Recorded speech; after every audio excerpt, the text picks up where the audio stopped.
The wickets are the issue though. Oh no, direct hit, real concerns. Get it! এই একটি run আউটের কারণে কপাল পড়ল দিল্লি ক্যাপিটালসের। একটু ভুলের কারণে ম্যাচটি হারতে হলো দিল্লির।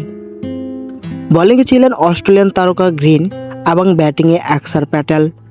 বলটি ভালোভাবে টাইমিংয়ে মেলাতে পারেননি অক্ষর প্যাটেল, যার ফলে অক্ষর প্যাটেল রান নিতে গিয়েও আবারও ফিরে আসেন। কিন্তু ওইদিকে স্টোকস ঠিকই দৌড়ে চলে এলো।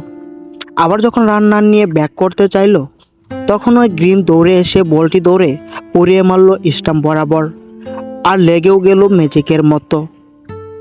ওইদিকে দৌড়ে কুলাতে পারলেন না স্টোকস, যার দরুন আউট। আর ওই একটি আউটের কারণে কপাল পড়ল দিল্লি ক্যাপিটালসের। অক্ষর প্যাটেল একা একা যুদ্ধ করলেও শেষ পর্যন্ত আর টিকে থাকতে পারলেন না, যার ফলে কোহলিদের দেওয়া 188 রানের বিশাল টার্গেট টপকাতে ব্যর্থ হন।